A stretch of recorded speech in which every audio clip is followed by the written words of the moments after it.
Bienvenue dans un nouvel épisode de votre série L'Exode, la série qui explique les causes et les conséquences des migrations dans le monde. L'homme a toujours rencontré l'envie ou la nécessité de changer de territoire. Sa volonté d'améliorer sa condition de vie peut être due à des problèmes politiques, économiques ou même climatiques.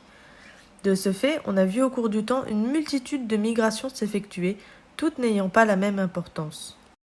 Dans les années 1820, 300 000 habitants vivant le long du Rhin, fleuve mitoyen entre la France et l'Allemagne, migrèrent au Brésil. La cause de cette migration est due à une femme, Marie-Léopoldine de Habsbourg-Lorraine. D'origine austro-allemande, elle est la fille de l'empereur d'Autriche François Ier et arrière-petite-fille du duc de Lorraine François III.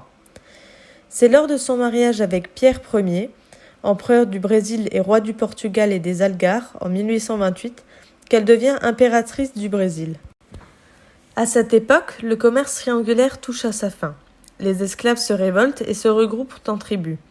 L'impératrice suggéra alors à son mari de faire venir des colons de cette région mi-allemande mi-française afin de repeupler le sud du Brésil.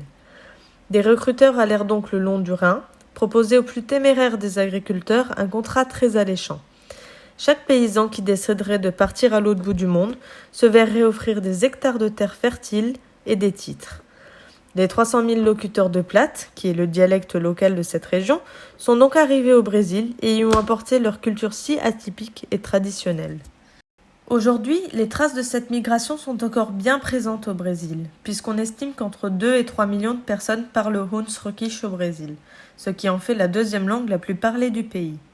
Le Huns-Roquiche est un mélange entre le plate et le portugais. Malgré le temps, cette langue a persisté grâce à deux choses. Premièrement, c'était une langue utilisée par les agriculteurs, qui avaient souvent une grande descendance. Elle s'est donc diffusée rapidement. Deuxièmement, le fait que le plate a des consonorités allemandes, très différentes des autres dialectes présents en Amérique du Sud. Dans l'état de Santa Catarina, des villes comme Joinville ou Blumenau furent créées lors de l'arrivée de ces migrants.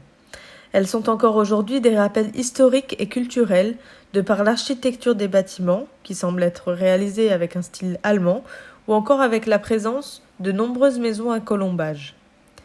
Mais le plus étonnant reste l'Oktoberfest de Blumenau, qui se déroule chaque année sur 18 jours et qui est la 3e plus grande Oktoberfest du monde.